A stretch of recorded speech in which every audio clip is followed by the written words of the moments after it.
থেকে যথাযথভাবে পালন করবার জন্য কর্মসূচি গ্রহণ করেছি। সেই কর্মসূচিগুলো আপনাদের সামনে পরে আমরা উপস্থাপন করব।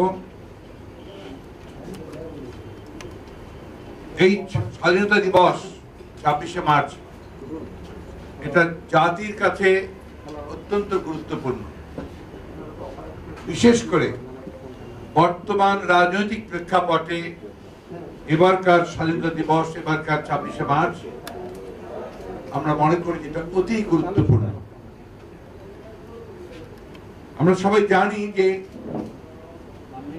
স্বাধীনতার ঘোষক শহীদ প্রেসিডেন্ট জিয়াউর রহমান বীর উত্তম এই দিনে তিনি স্বাধীনতার ঘোষণা দিয়ে, মুক্তিযুদ্ধের ঘোষণা দিয়ে গোটা জাতিকে মুক্তিযুদ্ধে ঝাঁপিয়ে পড়বার জন্য আহ্বান জানিয়েছিলেন। জাতি সেই মুক্তিযুদ্ধে অংশগ্রহণ করে স্বাধীনতা ছিনিয়ে নিয়েছে। ২৬শে মার্চ আমাদের কাছে এই জন্য অত্যন্ত গুরুত্বপূর্ণ, এই স্বাধীনতা দিবসের আমরা অবশ্যই মনে করব যে মুক্তিযুদ্ধ কেন ছিল, স্বাধীনতা যুদ্ধ কেন, আমরা কেন পাকিস্তান উপনিবেশিক শক্তির হাত থেকে বেরিয়ে আসতে চাই না। একটি মাত্র প্রধান কারণ ছিল যে আমাদের যে গণতান্ত্রিক অধিকার, আমাদের যে স্বাধিকার, তাকে নস্যাৎ করে দিয়ে হানাদার দখলদার পাকিস্তান বাহিনী আমাদের জনগণের যে আশা আকাঙ্ক্ষা সেটাকে ধূলিসাৎ করে দিয়েছিল ২৬শে মার্চ। আমরা ভুলতে পারি না ২৫শে মার্চ রাতে, যে কালো রাতে হানাদার বাহিনীর আক্রমণের মধ্য দিয়ে তারা গণতন্ত্র, মানুষের অধিকার, স্বাধিকারের আন্দোলন সবকিছুকে নস্যাৎ করতে চেয়েছে। বাংলাদেশের জনগণ ২৬শে মার্চ এই ঘোষণার মধ্য দিয়ে উজ্জীবিত হয়ে, অনুপ্রাণিত হয়ে মুক্তিযুদ্ধের জন্য ঝাঁপিয়ে পড়েছিল। প্রিয় সাংবাদিক বন্ধুগণ, আমরা মনে করি যে মুক্তিযুদ্ধের মূল চেতনাই ছিল গণতন্ত্র। আমরা মনে করি যে মুক্তিযুদ্ধের মূল লক্ষ্যই ছিল একটি গণতান্ত্রিক রাষ্ট্র ব্যবস্থা। মুক্তিযুদ্ধের মূল আশা আকাঙ্ক্ষা জনগণের ছিল তারা একটা গণতান্ত্রিক পরিবেশে তাদের জীবন যাপন করতে পারবে, তাদের সরকার গঠন করতে পারবে, প্রতিনিধি নির্বাচন করতে পারবে, এবং এই গণতান্ত্রিক চেতনার মধ্যে দিয়ে তারা এখানে একটা নতুন বাংলাদেশ নির্মাণ করতে সক্ষম হবে। কিন্তু দুর্ভাগ্য আমাদের যে আজকেই সেই ২৬শে মার্চ স্বাধীনতা দিবস আমরা উদযাপন করতে চলেছি, যেখানে মানুষ তার সমস্ত গণতান্ত্রিক অধিকার হারিয়ে ফেলেছে, যেখানে এই দেশের মানুষ তাদের যে প্রিয় নেত্রী, যিনি ১৯৭১ সালে স্বাধীনতা যুদ্ধে এই ২৬শে মার্চের পরে যার স্বামী স্বাধীনতার ঘোষণা দিয়েছিলেন, তিনি নিজে বন্দী হয়েছিলেন পাক হানাদার বাহিনীর হাতে, তাকে আজকে কারাগারের অন্ধপ্রকাশে তাকে অত্যন্ত অসুস্থ অবস্থায় তিনি দিন কাটাচ্ছেন। অত্যন্ত দুর্ভাগ্যের কথা যে আজকে স্বাধীনতা দিবস আমরা পালন করতে যাব, তখন সারা দেশে হাজার হাজার নিরপরাধ গণতান্ত্রিকগামী মানুষ, তাদেরকে বন্দী করে রাখা হয়েছে। আজকে তখন এই দেশে প্রায় ১ লক্ষর অধিক মামলা করা হয়েছে, যেগুলোর বেশিরভাগই বলা হয়ে থাকে যেগুলো গায়েবী মামলা, কোন ঘটনায় ঘটেনি মামলা দেওয়া হয়েছে। প্রায় ২৬ লক্ষ আসামিকে আসামি করা হয়েছে, এবং তারা এখন প্রতিদিন নির্যাতনের শিকার হচ্ছেন কোর্ট এবং পুলিশ এবং বিভিন্ন সাংবাদিক বন্ধুগণ। এই একটা অবস্থার মধ্য দিয়ে আমরা এই দিবসটি পালন করতে যাচ্ছি। আজকে দেশে একটি একদলীয় শাসন ব্যবস্থা প্রতিষ্ঠিত হয়ে গেছে। আজকে এই দেশে মানুষ কোনো বিচার পায় না, কোনো ইনসাফ নেই, এই দেশের মানুষ নিরাপদ নয়। আজকে এই পত্রিকায় দেখেছেন সকালবেলা যে মারুফ জামান সাহেব, সাবেক রাষ্ট্রদূত, তিনি বছর ১৫ মাস আগে তিনি নিখোঁজ হয়ে গিয়েছিলেন, ডিসঅ্যাপিয়ার্ড ছিলেন। গতকাল তাকে আবার বাসায় দিয়ে যাওয়া হয়েছে। এটা নিত্য নৈমিত্তিক ঘটনা। গত ১০ বছর ১২ বছর ধরে আমরা শুধু এটাই দেখছি যেই যারা রাজনৈতিকভাবে সচেতন মানুষ, যারা এই সরকারের কাছে, সরকারের লোকজনদের কাছে অপছন্দনীয় মানুষ, তাদেরকে গ্রেফতার করা হচ্ছে, তাদেরকে হত্যা করা হচ্ছে এবং প্রয়োজনে তাদেরকে গুম করে ফেলা হচ্ছে। ইলিয়াস আলীর কথা আমরা সেই সূত্রে মনে করতে পারি, চৌধুরী আলমের কথা মনে করতে পারি, আমরা পারভেজের কথা মনে করতে পারি, সংসদ সদস্য ছিলেন হিরুর কথা মনে করতে পারি, যারা আজকে নিখোঁজ হয়ে গেছেন, এখন ফিরে আসেন।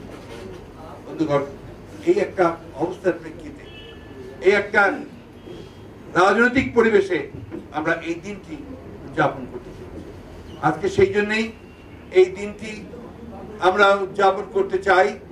বাংলাদেশের মানুষের যে আশা আকাঙ্ক্ষা গণতন্ত্রকে পুনরুদ্ধার করা, বাংলাদেশের মানুষের যে আশা আকাঙ্ক্ষা গণতন্ত্রের নেত্রী দেশনেত্রী বেগম খালেদা জিয়াকে মুক্ত করা, হাজার হাজার নিরপরাধ মানুষকে মুক্ত করা এবং এই মিথ্যা মামলাগুলো প্রত্যাহার করার একটা সংগ্রাম হিসেবে আমরা এই দিনটি উদযাপন করতে চাই। এবং সেই কথা আবার আমরা মানুষকে স্মরণ করে দিতে চাই। এই দিনটি ছিল উপনিবেশের হাত থেকে রক্ষা পাওয়ার জন্য, হানাদার বাহিনীর হাত থেকে রক্ষা পাওয়ার জন্য, গণতান্ত্রিক অধিকারকে প্রতিষ্ঠিত করার জন্য। এই বিষয়গুলোকে আমরা আবার সামনে নিয়ে আমরা এই দিনটিকে আমরা পালন করতে চাই। আমরা এটাই আশা করি যে মানুষের গণতন্ত্রের জন্য যে চিরন্তন সংগ্রাম, সেই সংগ্রাম বাংলাদেশে মানুষ করছে এবং ইনশাআল্লাহ তারা অবশ্যই বিজয়ী হবে। আমি এখন আপনাদের সামনে আমাদের যে প্রোগ্রামগুলো নেওয়া হয়েছে, প্রোগ্রামগুলো সম্পর্কে আপনাদের বলি। আমরা 7 দিন ধরে এই স্বাধীনতা দিবসের কর্মসূচি গ্রহণ করেছি।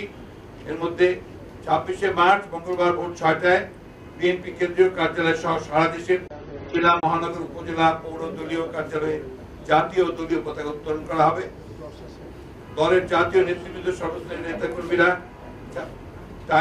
সময় দেওয়া হবে। 26শে মার্চ সকালে সাভারস্থ জাতীয় স্মৃতিসৌধের উদ্দেশ্যে যাত্রা করবেন এবং জাতীয় স্মৃতিসৌধে পুষ্পস্তবক অর্পণ করবেন। এখানে সঠিক সময়টি আমরা এখন দিতে পারছি না, কারণ এটা কর্তৃপক্ষের সঙ্গে কথা বলে ঠিক করতে হয়। একই দিনে জাতীয় স্মৃতিসৌধে পুষ্পস্তবক অর্পণ শেষে ঢাকায় ফিরে এসে সকাল 11টায় মহান স্বাধীনতা ঘোষক ও সাবেক রাষ্ট্রপতি শহীদ প্রেসিডেন্ট জিয়াউর রহমান বীর উত্তমের মাজারে দলের জাতীয় নেতৃবৃন্দ, সমস্ত নেতাকর্মীরা পুষ্পস্তবক অর্পণ ও ফাতিহা পাঠ করবেন। মাজার প্রাঙ্গণে জাতীয়তাবাদী ওলামা দলের উদ্যোগে দোয়া অনুষ্ঠিত হবে। আমরা একটা র্যালি করবার সিদ্ধান্ত নিয়েছি, স্বাধীনতা দিবস উপলক্ষে র্যালি করার সিদ্ধান্ত নিয়েছি। এটার তারিখটা নির্ধারিত হবে কর্তৃপক্ষের সঙ্গে আলোচনা শেষে। তবে হয় আমরা 27 তারিখে ঘোষণা দিচ্ছি, আমরা 27 তারিখে এই র্যালিটি আমরা করতে চাই। সেটা আমরা বর্ণাঢ্য স্বাধীনতা র্যালি এটা অনুষ্ঠিত হবে। আলোচনাটা তারিখ তো ঠিক আছে, আলোচনা 25 না,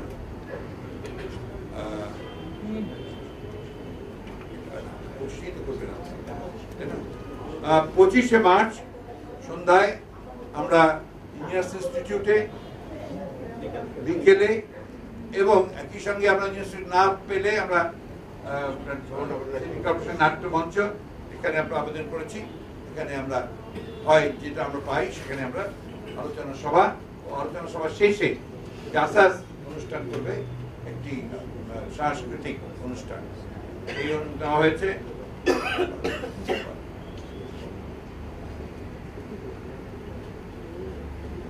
প্রপত্র প্রকাশ করা হবে এই দিবস উপলক্ষে এবং আপনার আমাদের পোস্টার করা হবে।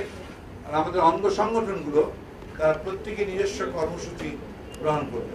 এটা এই জন্য 7 দিন ধরে এই কর্মসূচি চলবে। এর মধ্যে আমাদের ছাত্র দলের একটা আলোকচিত্র প্রদর্শনী করার কথা আছে, তারা সেটা করার চেষ্টা করবে। যুবদল তাদের কর্মসূচি, স্বেচ্ছাসেবক দল, মহিলা দল, অন্য সংগঠনগুলো তারা তাদের নিজস্ব কর্মসূচি তারপরে জানাবে। বিএনপি এবং অঙ্গ সহযোগী সংগঠনসমূহ সম্মিলিতভাবে মহান স্বাধীনতা দিবসকে সারা দেশের জেলা, মহানগর, উপজেলা ও পৌর শাখায় স্থানীয় সুবিধা অনুযায়ী মহান স্বাধীনতা দিবস উপলক্ষে বর্ণাঢ্য স্বাধীনতা র্যালির আয়োজন করবে। অর্থাৎ প্রত্যেক জেলা এবং উপজেলায় তারা র্যালি করবে, সেটা সবাই মিলে একসাথেই করবে, অঙ্গ সংগঠন সহ। আর ঢাকায় অঙ্গ সংগঠনগুলো প্রত্যেকেই তাদের নিজস্ব কর্মসূচি গ্রহণ করে। ধন্যবাদ। বলেছেন যে এমন অবস্থায় আপনারা স্বাধীনতা দিবস পালন করছেন হাজার হাজার নেতার বিরুদ্ধে মামলা, একই সাথে কিন্তু সরকারের বিভিন্ন সিদ্ধান্ত বাংলাদেশের মানুষকেও এক প্রকার গম্ভীর করেছে, তাদেরকে বন্দি করে গেছে। রিসেন্টলি গ্যাসের মূল্য বৃদ্ধি চিন্তা করছে তারা, বিদ্যুতের মূল্য বৃদ্ধি চিন্তা করছে। এত বড় রাজনৈতিক দল বিএনপি, এই অবস্থায় আপনাদের স্ট্যান্ড রাখি। আমরা তো ইতিমধ্যেই বলেছি যে আপনারা লক্ষ্য করেছেন, আমি নিজেও বলেছি যে আমরা এই গ্যাসের দাম বাড়ানোটাকে, মূল্য বৃদ্ধিটাকে আমরা কখনোই মেনে নেব না, বিদেশের মানুষও মেনে নেবে না। আমরা এর বিরুদ্ধে আমাদের যতটুকু করা সম্ভব আমরা প্রতিবাদ করব। বলে না মাননীয় মহাসচিব, গত 3 থেকে 4 দিন আগে মার্কিন স্টেট ডিপার্টমেন্টের একটি প্রতিবেদন প্রকাশিত হয়েছে। সেখানে বলা হয়েছে বাংলাদেশের 3 ডিসেম্বর নির্বাচন ত্রুটিপূর্ণ ছিল। তাদের প্রতিবেদনে সেটি এসেছে। তারা বলেছে যেটি বাংলাদেশের অধিকাংশ মানুষের মতামতের প্রতিফলন। আপনাদের কি বলবেন? কোথায় এসেছে এটা? মার্কিন স্টেট ডিপার্টমেন্টের রিপোর্টে এটা আমি তো উল্টো দেখলাম। সেটাই বলেন, আমি সেটাই তো ঘাবড়ে গেলাম। উল্টো কথা বলছেন না, এখন সঠিক চিত্রটাই তো বেরিয়ে এসছে।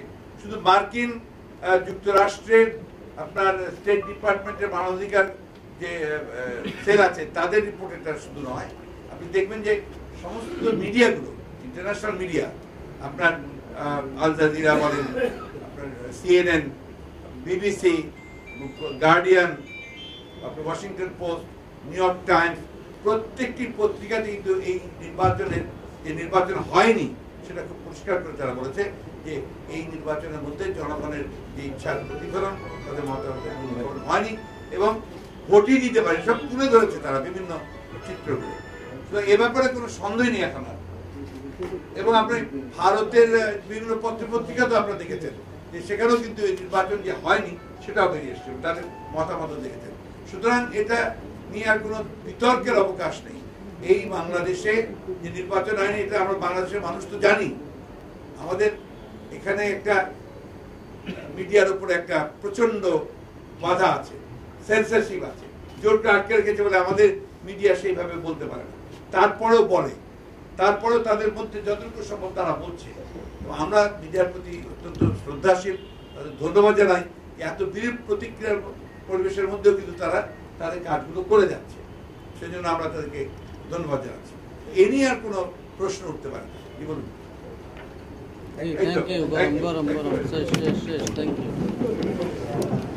সুন্দর হয়েছে।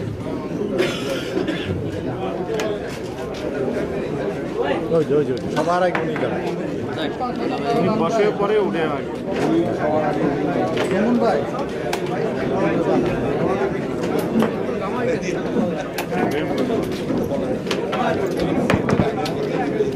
আগে